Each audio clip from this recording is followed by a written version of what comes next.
Great. So we have using WebEx today, obviously, as you're all signed into that.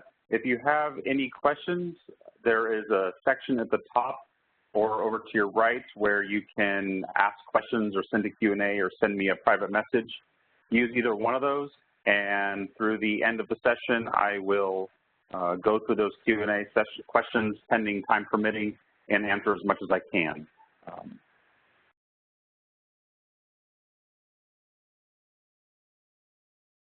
So here's my contact information. So anybody that has questions after this call, you're more than welcome to reach out to me at the email address listed there, keith.mangold@culturatech.com, or my direct line at the office is 909-458-0201.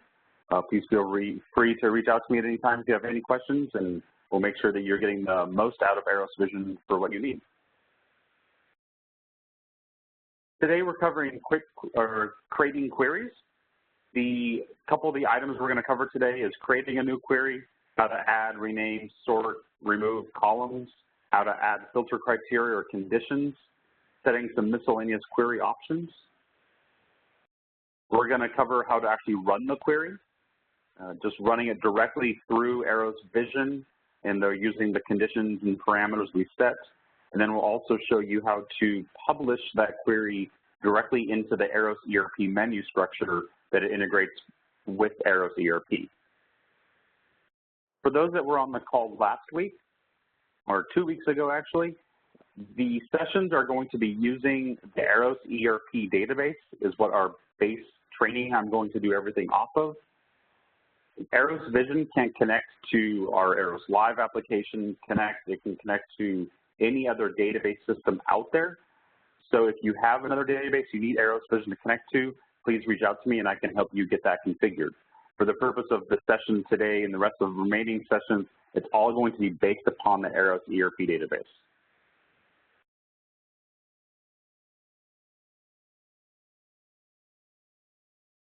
This is a quick overview of our Power Hour schedule, the remaining 4 sessions that we have. We're talking quick queries today.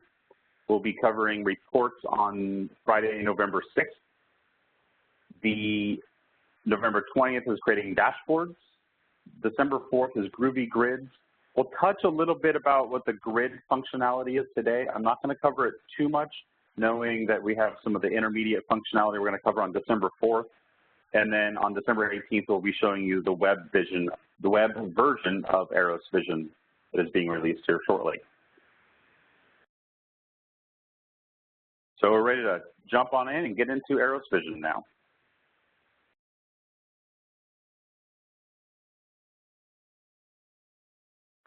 So I covered 2 weeks ago the basics of what the main Aeros Vision screen is here. Excuse me, we have the query sections, reports, and dashboards. Excuse me. Today we're just going to cover this query section and talk about how to create a new query, designing the query, and running it. So when I'm here, the easiest way to remember how to create a new query is to hit the button that says New Query. When that screen comes up, the first thing we get is this option right here that says Select a Data Model. What a data model is in the eyes of Aeros Vision is the different database connections that you're connecting Aeros Vision to. So I talked about just a minute ago on how Aeros Vision can connect to any database. Let's say that's ComputerWay or the Aeros ERP database or Aeros Connect or Aeros Live. You name it, we can connect Aeros ERP to that, we can connect Vision to that database. So when I'm choosing the select data model here, I'm telling it really which one I'm connecting to, because that helps determine the information and options available to me on the next screen. So for the most part, I'm just going to leave it at the default. For those of you using Aeros ERP, you can just leave it at that default because that will always be the defaulted option here within Aeros Vision. So I'm going to click OK. Then the screen loads with the main screen that is used to design different queries within Aeros Vision. We have a bunch of different options at the top. We have to save the query, we can exit out of it, or we can run the query. There's different options here for this data model section. This is some other advanced functionality that I'm not going to cover in this session, but it helps optimize some of the speed of running queries against ERP for a whole different thing. So I'm not going to really cover that today. Over here on our left of the screen, we see a bunch of the different tables. These are the different entities and pieces of information you can pull out of Aeros ERP. Give me 1 second to make sure I'm not. These are the different the different tables that have the information. We'll talk about that. Here we have the different columns. This section here lists the different columns that this query is going to return. Here we can define our conditions. The conditions are your filter criteria. Say only give me invoices after this date range, or only show me invoices for this customer or vouchers for this vendor. Down here are the results of the query. This is the raw data that is being returned to you. Over here is the SQL code. At the end of the day, Vision is generating a SQL command to run against the database. That information is displayed here. It's more for debugging or for testing. For those of you that are super uber nerdy and understand SQL commands, that will make sense up there. For those of you that are not, that's helpful for me or our support team. If you call us for assistance, we can see exactly what Aeros Vision is doing and maybe why it's returning some data that it is giving you. The other section over here is a different list of options and configurations you can do just against the basics of the actual query. So I will start with this section over here. When I'm creating a new query, I can come right over here to the name field and give this query a name. I'm just going to give it demo invoice list, or just call it invoices today. So that's the name of the query. That's the name that will appear back on the query listing, and that is the name if you integrate it into Aeros ERP that will appear on that screen. You have a description box. If you want to type in a description, you can. It's really only for your reference. It doesn't display anywhere. Invoices from Power Hour. Okay. The next option we have down here is to specify a category or a subcategory. The category here is used for basically what system, what other database you're going to pull this information out of, and what menu system to categorize and group the query into. If this is an Aeros ERP query, I'm going to choose Aeros ERP, and then you can see my subcategory here. I have the different modules within ERP. This comes into play a little bit later in the day whenever I'm going to show you how to publish these queries up to Aeros ERP, because this is where it knows where it is going to publish. If this is a list of invoices, I might want to put this into the receivables category because I want this to be in the receivables menu item. If I'm creating a report for vendors and some payable data, I might want to put it under payables instead. Is this query active? Meaning, can a user actually run this query right now?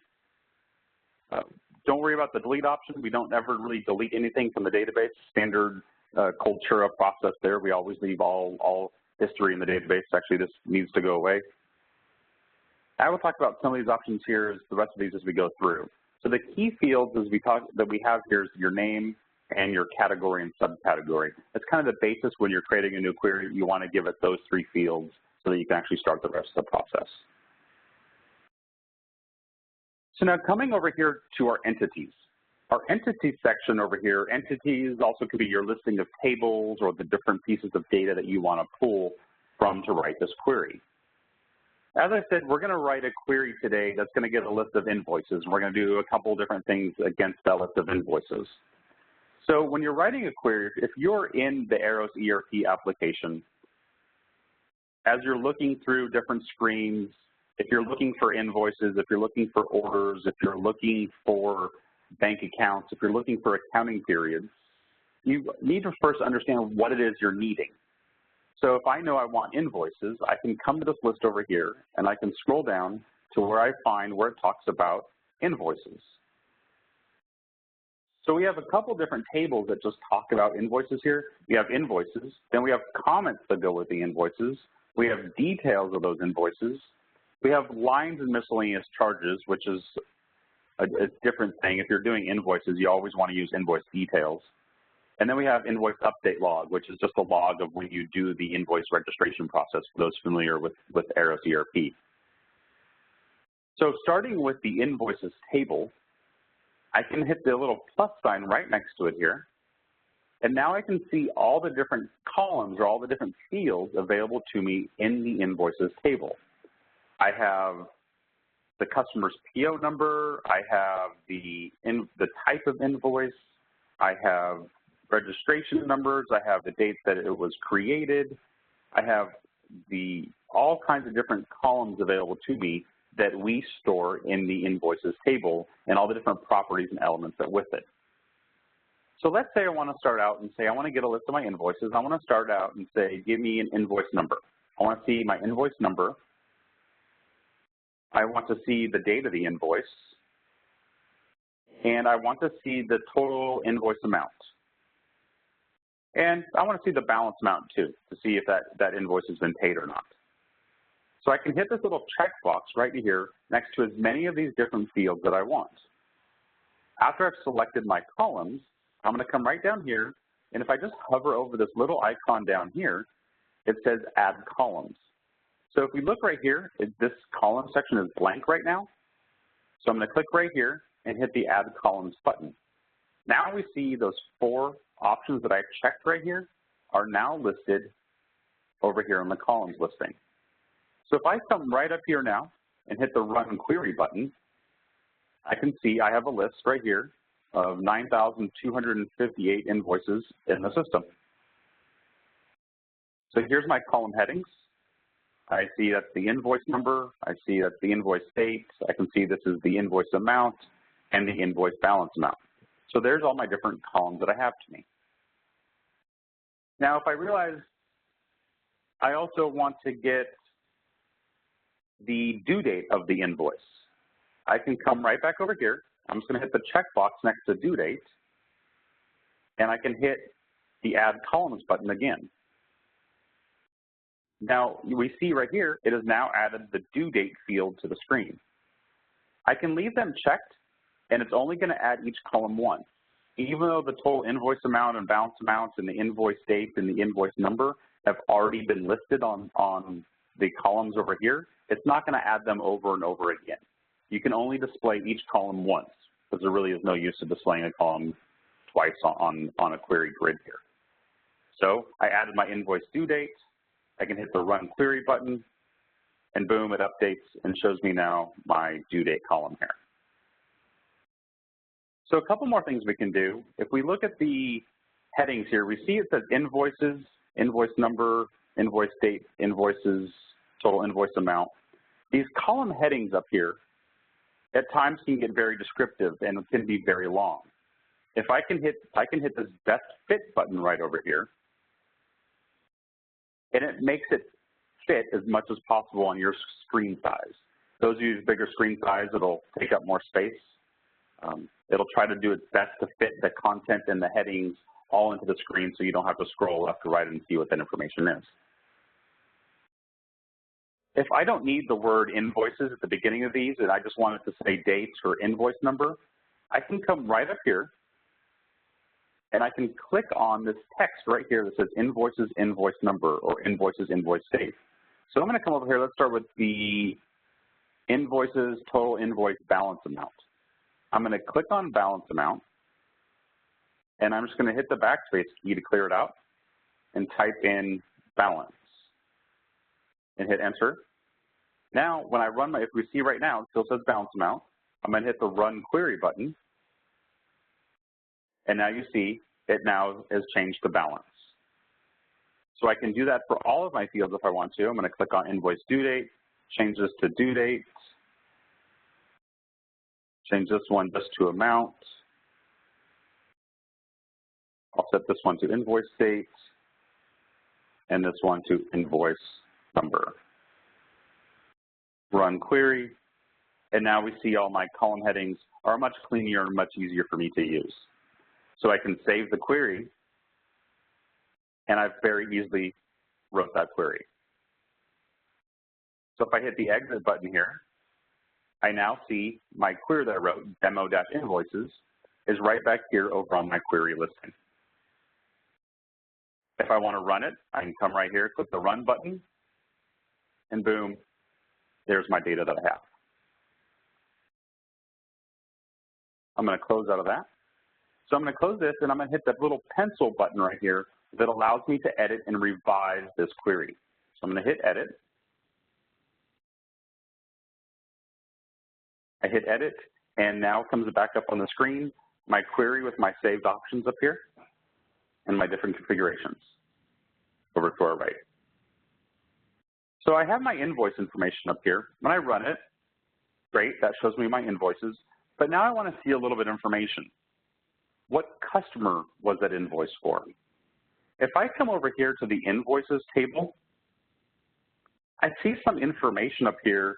Talks about the customer location, the customer PO number, the customer sequence number, but none of those is the customer name or the customer number or the customer short name.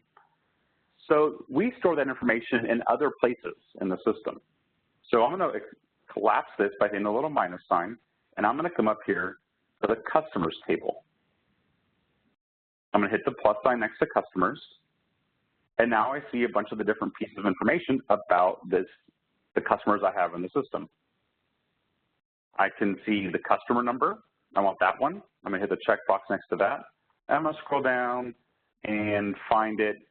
Those familiar with Aeros ERP, we call it the customer title, which is also the customer name. So I'm going to click the title. And I'm going to hit the Add Columns button down here. And now you see it added the columns over here for me. So now when I hit the Run Query button, it's now added the customer number and the name of that customer to my data list here. I'm just going to change the names of the titles just to clean it up. Hit my Run Query again, and there's my information. I'll hit this best fit again here just to kind of make it easier for me to see scrolling down through the page or through the records. Okay. So you can pull data from all kinds of information, or you can pull information from all different data sources depending on what you are looking for. If you want to, the next thing I want to do is pull some details of those invoices. So I have this is my invoice number, my amount, and my customer information. Now I want to see what line items were on those invoices.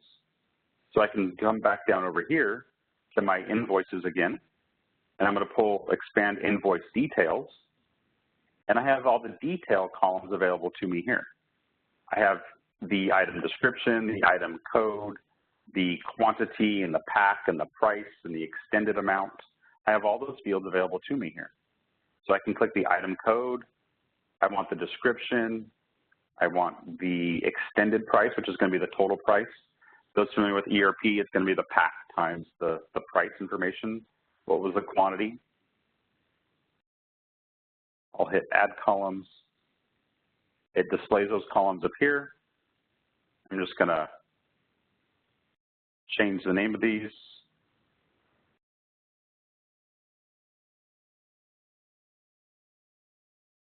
Call this description. You don't have to rename all the columns.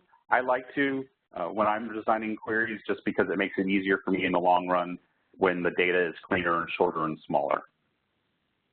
So now we see here, we have for each invoice, we have the total dollar amount, the item number, the description, and the quantity that was ordered by or actually placed on that invoice.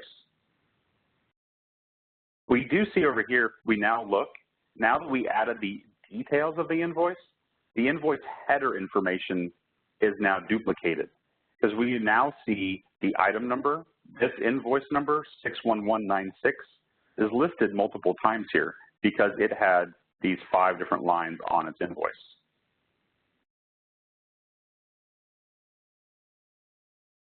I have a desire to say any questions with that, but nobody can speak back, so I'll look at my little participant here, see if anybody's asked any questions up to this point, and I don't see any just yet.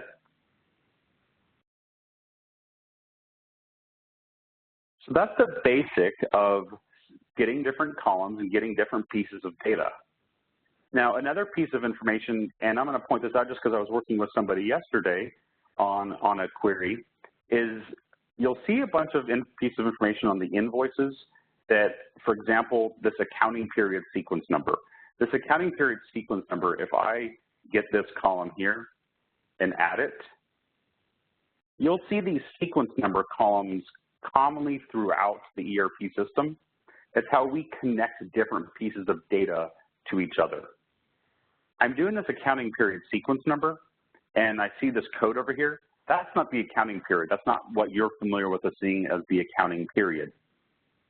So that information can be stored many times whenever you see these sequence number designations, that information, you want to really pull it from another table. So accounting period sequence number is an indication really that I want to pull it from the accounting period table instead.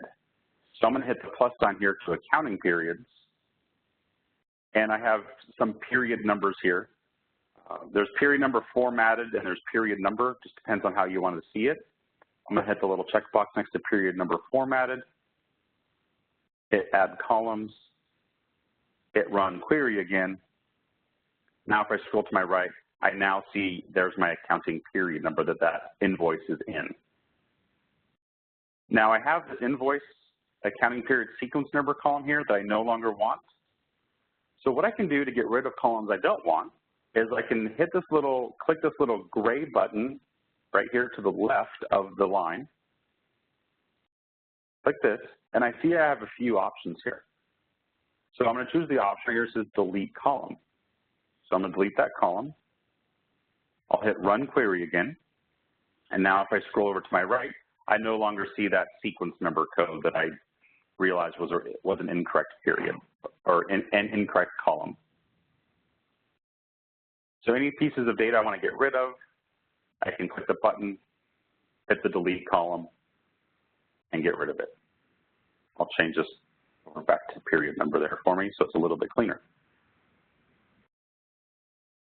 What we also see on this screen here in this column section, next to our period number is we have this option right here that says not sorted. This option is here, but I'm actually going to deter you a little bit from using this, and I'll show you why.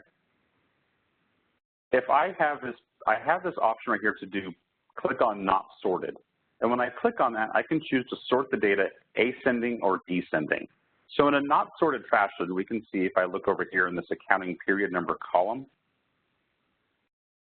it's kind of in random different orders just as the data was created. Same thing with all the other columns, just not sorted, just the database just gave it out to us however it felt like doing it. So if I get the period number and I click this and do sort ascending, ascending is A to Z, 0 to 9, I'll hit run query. Now if I come over here and look at my period number, it should have the oldest period number at the top first. So now it has filtered and sorted my data correctly. So you can set these defaults on this is how I want to sort it. If I come up here and I want to sort the balance amount, I want to sort ascending order. It's first going to sort, because this column is first above that period number column, it's going to sort the balance amount first before it sorts the period number. So if I come back over here and run, if I look at my balance amount, I have this invoice here for negative $300,000. But that is in that period over here. So it's going to sort by the balance amount, then by the period. If I want to sort by period first, what I can do is I can click this little button here, and I can move to the top. I can move up, down, move to the bottom. So I'm going to move this to up. So now it is going to sort by accounting periods first, and then by balance amount, because that's my sorting. So I'm going to hit run. Okay. So now we see the period number is over here on the left. Being on the top also means it's over here on the left. And so it's sorting by that column first, and then by the balance amount from that point. So you can do multiple sortings in that there. Now, I said a few minutes ago about why I don't recommend doing this sort function often. Is because within the grid itself, down here, I can also click the columns to sort.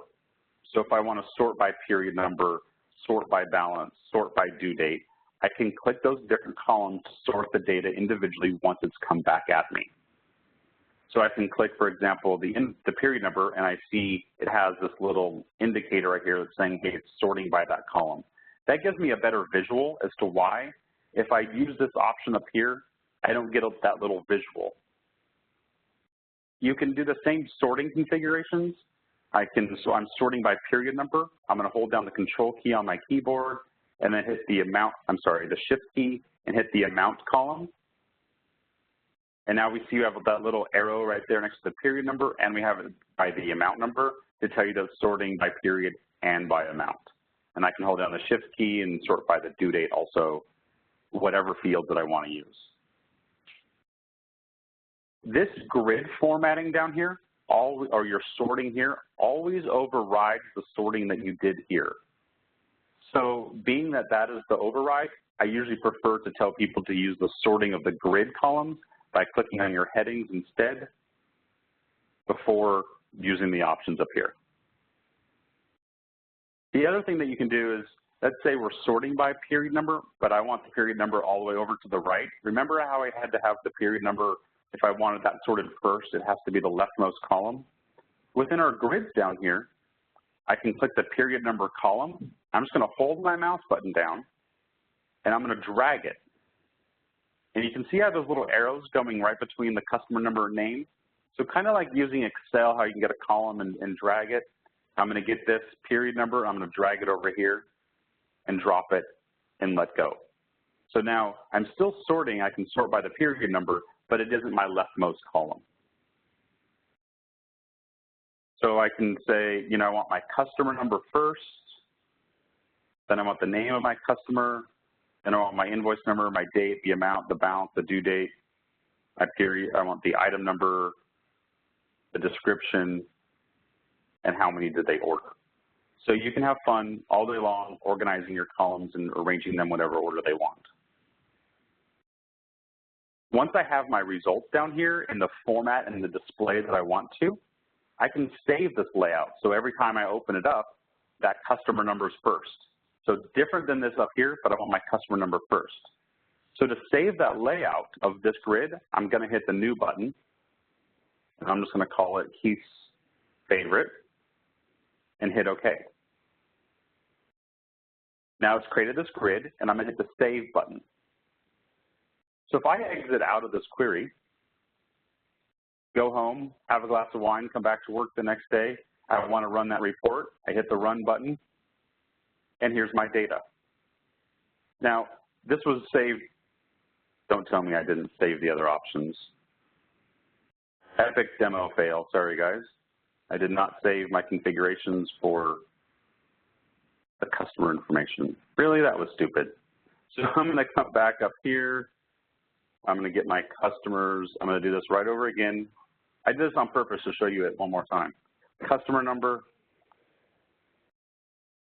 title. I'm going to add those columns again. And I'll just go up and grab the accounting period.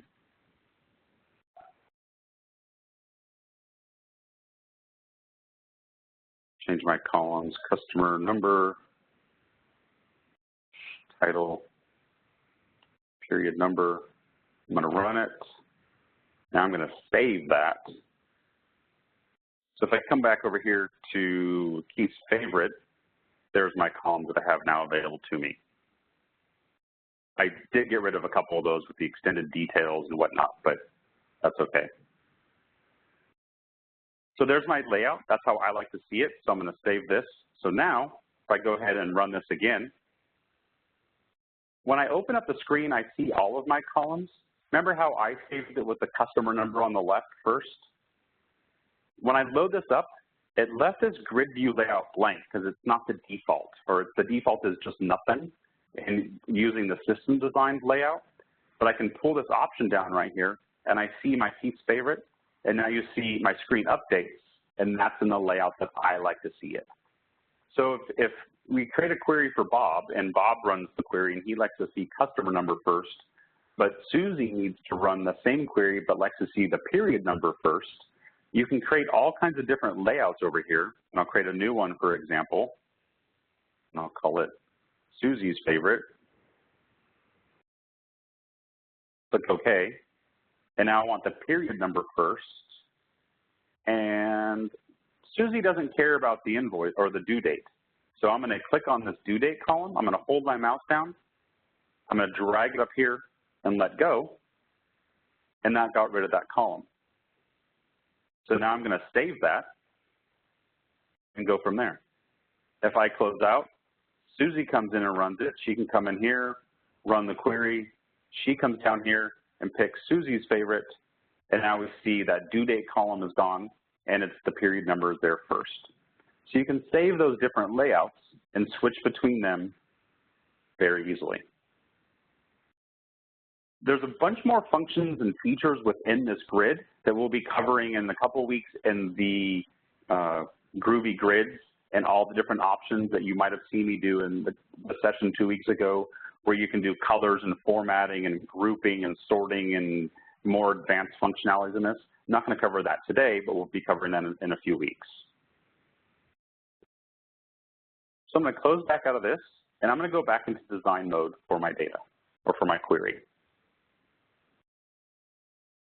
So back to my query, when I ran this query, you can see I have 9,217 rows. We're now going to start talking about filtering that data down. And there's a couple different ways that you can filter data down within the query system. The easiest way to start off with, if you are looking at something that doesn't have a ton of data and never will, let's say it's just a customer listing, for example. Let me come over here to this customer list query that I have right here. I have this customer list, and I just want to filter customers that are in the city of Houston, or, yeah, let's do Chicago. I want customers in the city of Chicago.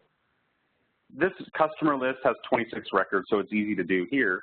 If it's a couple thousand records, it's still pretty easy. If it's something like invoices, you don't want to do this option to filter your data, but I can come right over here in this top row, what we call the auto filter row, go to city and type in Chicago. It starts filtering my data down as soon as I start typing it. I'm going to get rid of a couple of these. I just have a C up there, and it filters my data down and shows me those 4 records that start with a C. You can do as many different columns to filter. So I want to where the name of the customer starts with B and the city starts with C, et cetera. So you can do different options right there to see and filter your data down just so you can find information very quickly. Now, we can do that same thing back over here. I'm going to go back over to our invoice listing. I'm going to come back over here to my invoice listing, and I have 9,217 records.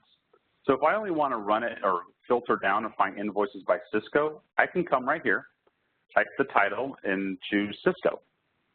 And it filters my data down. Now I have 513 invoices for Cisco. Great, that works. That works, and you will see that work. The problem you will have is speed-wise. Over time, you know your invoices are going to grow. In this demo database, I only have 9,217 invoices. That is fine. For those that have millions of invoices over time, loading all million invoices on this list, you're going to sit and wait and wait and wait for the system to pull out a million invoices and display them on the screen. So the way we get around that is by using this conditions option right here. So I'm going to create a condition that says, only give me invoices for the customer Cisco. So I can either type it here, like I was talking about, or I'm going to come over here to the customer table, hit the plus sign next to customers, and right here I have the customer number. So I can either have the user type in the customer number, or I can have the user type in the name. I'll start with the customer number field. And I'm going to hit, instead of hitting the Add Columns button right here, I'm going to hit the Add Conditions button. So if I hit Add Conditions, you can see it displays right here, customer number is equal to enter value. Okay. So what I can do is I can just click right here, enter value. And this customer number field is a query, it's a smart lookup field. So I get this screen right here where it gives me the option to pick and choose what customer it is that I'm looking for. So if I want to only do Cisco, I can check Cisco. I can click OK. It put that customer number there for me. Now if I hit Run Query, it filters my data down to those same 531 records. But all that I see here is my Cisco data. I don't see any data for any other customers, and nor did I have to filter it right there. So for situations like invoices or vouchers, inventory, you name it, doing things against those, you want to use the conditions up here to filter your data down. You can do multiple queries. I only want the customer number is equal to, excuse me, a Cisco, but I also only want invoices that have a balance on them that really aren't a balance of $0. So I'm going to come down here to the invoices, and I'm going to find the balance amount column, so the total invoices balance amount. I'm going to hit the checkbox right here, and then I'm going to hit, once again, that Add Conditions button. Now, I did this on purpose, but generally I would not want to hit that button right now, because you can see what happened here is I now asked me, it duplicated that customer number option. You can have multiple conditions for the same column, whereas on columns, you only returned once.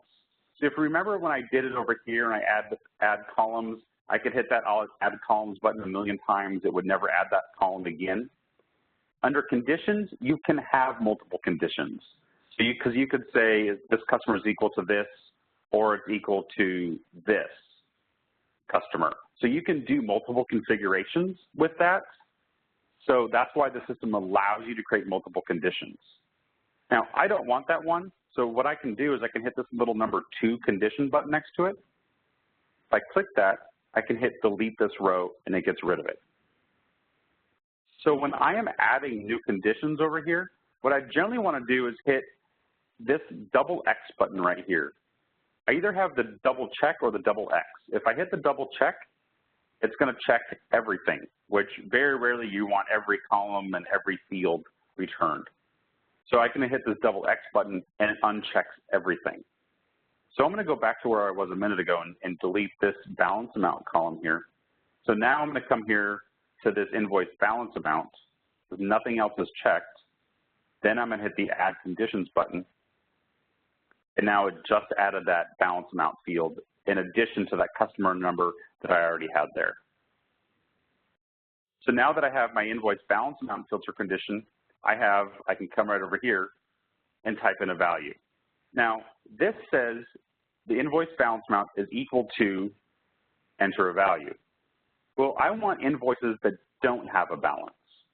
So I can come here and say, click on is equal to, and I have a bunch of different options that are appropriate for this. I can say is not equal to is one of them. I have is between, is less than, is greater than, all kinds of different options right here to do that. So is not equal to, then I can come right here, $0. So this would, in theory, running this query, was going to limit my data down. I only have 68 invoices being returned to show me all of my invoices with that balance, or with a balance not equal to 0.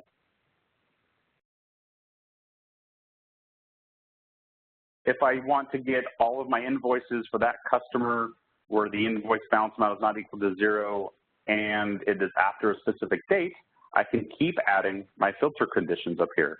So I'm going to just hit this little double X, this clear selection down here to get rid of any checkboxes I did. I'm going to choose my invoice date. I'm going to hit the Add Conditions button right here.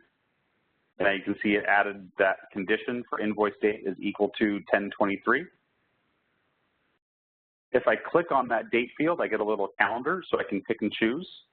Invoices dated a specific date, I can click right there. So I want to tell it to give me all invoices dated 10/8/2015. If I hit Run Query, no data was returned. Just like I did before, is equal to, I can come here and I have a bunch of different options for date fields. When you're using date fields, you have more options than just using like an invoice amount field. So if I hit it is equal to, some of the base ones I want to cover here is you have after a date. So I want is after 10/8/2015, or is before a specific date. okay? Or I can choose this one down here called custom period. So I can choose 2 dates here. So I want it to be 10/8 to, we'll fast forward because my demo database is all dated in the future. For 10/8/15 to 3/23/2019. I don't know if I'll get anything. Let me fast forward to 2021 where I have some data here. Still no data. So anyways, you can filter your data down in many different ways and filter within the date fields. I can come back here to the within. Another option I have is after, and these special days, special month, special week options right here. So if I want something where the invoice date is after the special option, I have some more options: last month start, this month start, next month start, etc. So if I just want invoices in this month, I can do is after this month start, then I can use this invoice date that's already checked over here and do it again is before this month end. So what that will do, if I were to run it and have data in the system, let me clear out some of these conditions here really quickly, see if I get anything in my demo database. I don't. But this would give us invoices dated after the beginning of this month, whenever that date is, and after is before the month end. Now, this is using calendar dates. It is not using accounting period dates. That's a whole different thing to go off of accounting period dates. And I can help you if those of you want to run it by accounting periods. It works that same way up here with our accounting periods, where we can choose our period number instead to filter your data down. So that's a bunch of the options you can do within your filter criterias. Now, one thing I didn't cover here that I did a minute ago is if I uncheck this little box next to all these, it leaves the conditions here, but doesn't include them as part of returning your data. So if I'm going to uncheck everything here and hit the run query, you see I'm back to my 9,000 rows. So if I only want to see now my open invoices or invoices with a balance, I can check this option right here, number 2, hit run query, and now you see I'm only filtering down to 738 records of invoices that actually do have a balance. So you can save these options right here in your different filter criteria and not use them every time. So just checking or unchecking those options there. I want any invoice with the balance amount not equal to 0 and the invoice date is before month end. I'll hit run query, and now we see we have some data there where the invoice balance amount column is not 0 and the invoice date was before this month's end, which these items are.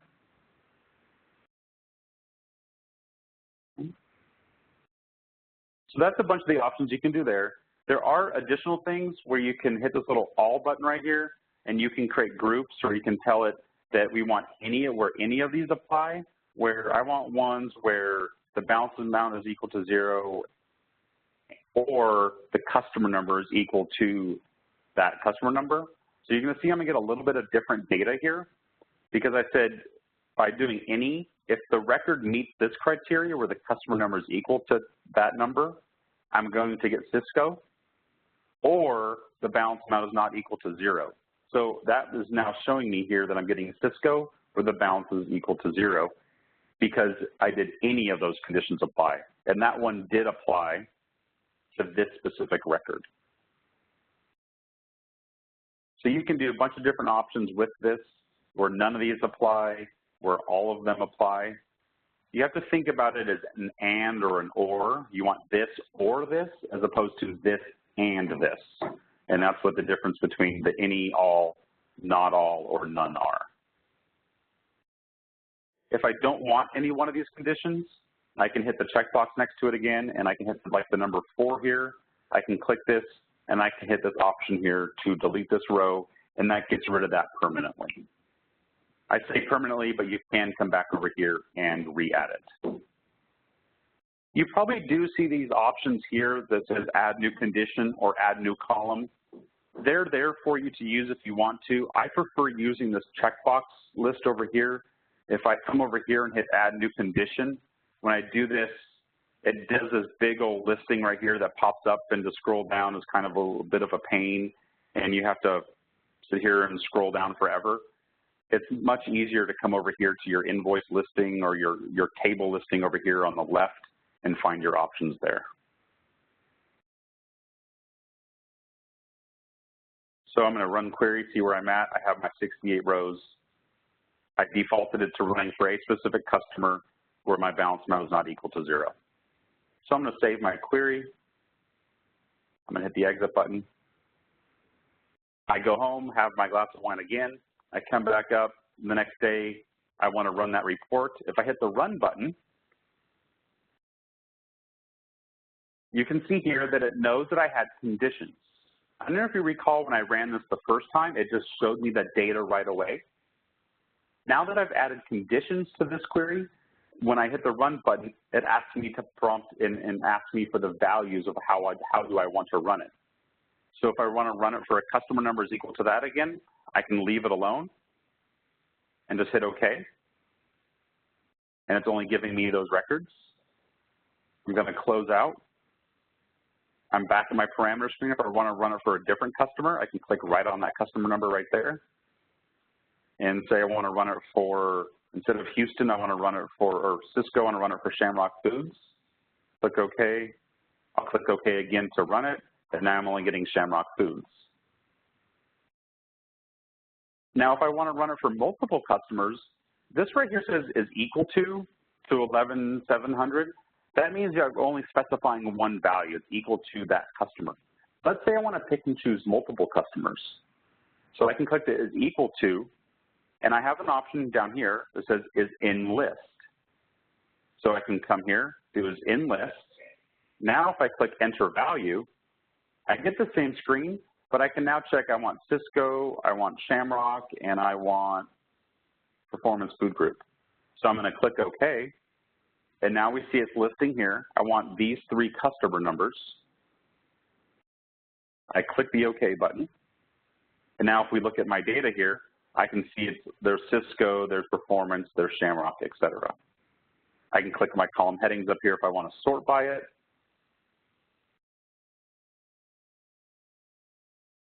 And I can have fun with that all day long. Close out of that. I can unfilter this restriction right here. I want to see all the invoices regardless of invoice balance amount. Click OK. Now it's going to show me everything. So you can keep playing with those different parameters and those different options, and you can add your conditions and go from there. So I'm going to cancel out of running that report. So back into design mode, wrapping up here with a few of the options in our last 10 minutes. Back in design mode, there's a couple different options over here I just want to talk about. I want to talk about the select distinct and the select top rows. So I'm going to undo these options right here just so I can get a whole bunch of data. I hit run, and now I see 9,217 records. First one I want to talk about is the select top rows option. When you're writing a query and you're not exactly sure what data is going to be returned and you're looking at something that might have millions of records in it, such as the invoices, you can limit the data down by doing the top rows. And you can say, I only want the top 1,000 records. So if I type in 1,000 right there and hit the run query button, fail, run query. There we go. I had to navigate away. I had to commit that number is what I had to do there. Now you can see it only returned 1,000 rows. So not all 9,800 that I had before. So that's just a quick way if you only want to get, the top 50 records, the most 50 pieces of activity, you name it, that's what the select top rows option does for you there. The next option we do, if I get out of that field again and hit run query, we're back to, we should be back to, come on, epic demo fail. A million rows. You have the select distinct option right here. If I do select distinct, I doubt I'm going to have any duplicate records here. But if you're ever doing something and you're returning duplicate records, the select distinct option tells you to only give one of those unique records. I don't think we'll have any here because this is telling me find the records where the invoice number and the invoice date and the amount and the balance and the due date, the customer and the title and the period number match exactly in multiple records. On invoices, you would never have multiple invoices for the same thing. So I'm still going to get those 9,217 rows. But that's what Select Distinct does. It gives you unique records instead of duplicate records. If I got rid of some of the other columns, then it would make more sense. That's the gist of the property sections over here I just wanted to talk about. There are some other options over here to do pivots, to create a pivot table and to do locking your criterias and whatnot. This is all debugging information down here. You won't use that unless you call support and ask us for assistance. We might look at some of this information over here to help us troubleshoot that query. So I've written my query, and when I come here to Vision, I look at it, I run it, everything is perfect. I say, this is great, I'm the developer and writing this query. I now want it to be made available to my other customers or my other users that use Aeros ERP, that they might also want to run this query and get this data out of the system. So now I want to publish this and integrate this within ERP. For those of you that are not using Aeros ERP, this little section you can take a nap if you haven't already fallen asleep. I can close out of this here. I can go to Demo Invoices right here, and I want to add this to the ERP menu structure. So what I can do is I can right-click on Demo Invoices here, and I have a couple different options. One is delete. I can delete this report or this query if I want to. I can hit Duplicate, which will create a copy of this one. I can hit Export, which will export it to a file. We use this if you're calling us for support. We can export it from your system and bring it into our system. And then the next one I want to talk about is Publish to Aeros ERP. This will add it to the menu structure. You probably do see this schedule thing. This allows you to schedule reports, so they will automatically email to you. Really exciting, not 100% done yet. So I'm sorry to tease you with that, but you can see there that is a feature that is coming, that you'll be able to schedule reports so you can wake up in the morning and that report is in your email inbox. So to add this to the ERP menu structure, I can hit Publish to Aeros ERP. And now I see here Vision Grid Demo Invoices and the module receivables. This module receivables, this is where it's going to be within ERP. So I'm going to close out of this. If you recall, back over here in the design mode of this query, I have the category option right here, and it's going to ERP into the receivables menu. So this is where it pulls that from. So I'm going to right-click on this again, hit Publish to ERP. Now I hit Publish. And it says, Publish to Aeros ERP. Please see your administrator to enable your user permissions. I'm just going to click OK. So it's added it to the ERP menu structure, but you don't necessarily have access to it in the ERP menu structure. For those of you that are administrators within the ERP database, you can go set up your permissions and configure your access to it. For those that aren't administrators in ERP, you need to call whoever manages your security within the system and ask them to give you permissions to running that query directly within the menu structure or to share it to other people within your company. So if I come over here to receivables and I go to reports, everything puts under reports even though it's a grid or a report or a dashboard. It always puts it under the reports menu option in ERP. That's just where we decided as a development team to put it. So if you see I'm under receivables and reports, I do not see that option down there, okay? Because I need to go give myself security permissions. So those of you that understand how to set up user security permissions, this should all make sense to you.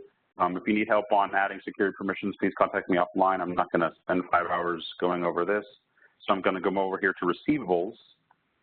And now if I scroll down here, I should see an option under reports. Here is, I'm going to expand this here, Vision Grid Demo Invoices. So I'm going to grant myself access to that grid that I created. I'm going to hit the Save button. I'm going to close. I'm going to come up here and refresh my permissions within ERP. Now if I go to receivables, I go to reports, now I see my option right here for Vision Grid Demo Invoices. Okay? So I can click either of these options. For example, I can click this other grid that I did, item sales history, and it's going to display my data for me. In my demo database, I need to run a really quick hack right here, so ignore the man behind the curtain. So I'll do the other one. I'll come up here to reports, my demo invoices. So I click this option.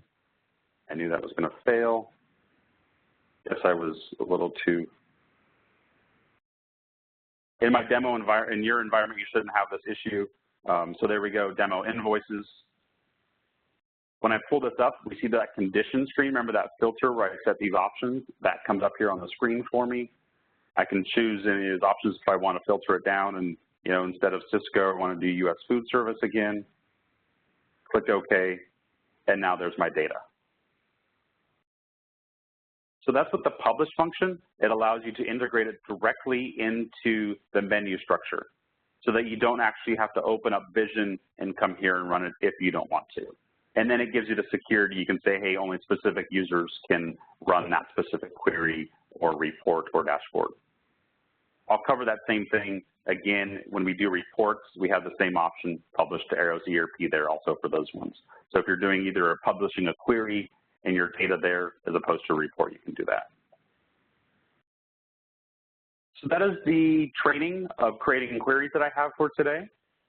So we talked about how to run a query by hitting the little blue run button right here. If there's parameters for you, it'll prompt you with those. If there are no parameters, like the sales history one right here, it just takes you right to the data. We talked about running ERP, go away. I want to go back to this screen. And the design mode here, where you can hit the little pencil next to the item, next to the query, and design, add your different columns and your different conditions here to filter your data down. So I'll look up here and see if I have any questions that are popping up. It looks like I got something. Somebody laughed at something I did. Great. That's about all I got. I don't have any questions that it looks like are coming up here. So I will, maybe I do. Okay, I do have, will we get an outline? The outline following the training. This video is available. I will be making this video available, the same exact recording. You'll be able to listen to my wonderful voice over and over again if you want to.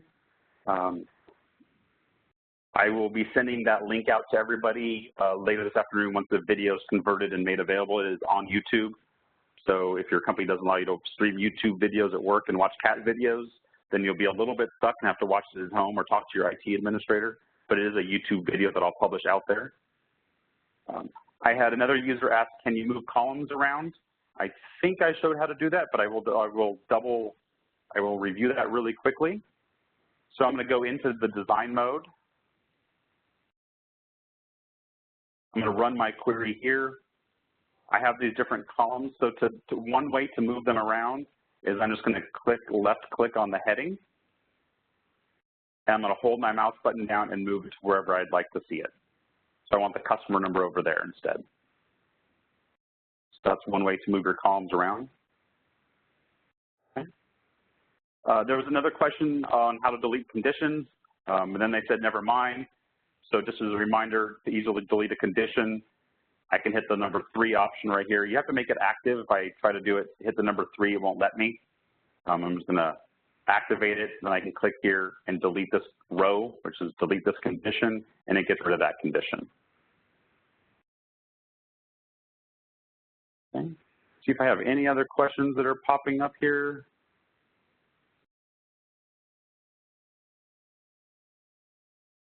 That's all I got for today. I will stay online for another minute or two. If there's any questions that pop up, I will be more than happy to answer those. Otherwise, you can drop off the line or stay on for another minute. I will be placing these up on the YouTube as I talked about and sending you out an email. As a recap, we'll be back here 2 weeks from today for the report training. We'll convert this query that we wrote today of this invoice listing over to an actual printed report.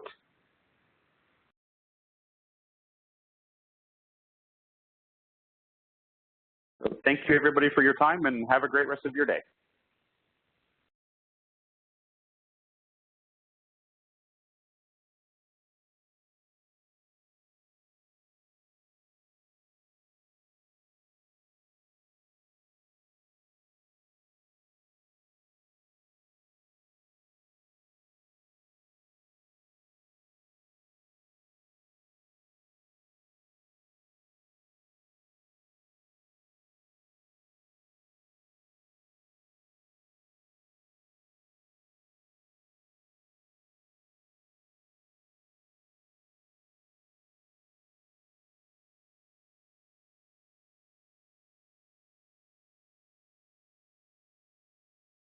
I do see, Chris, if you have a question, I think I can make you active here somehow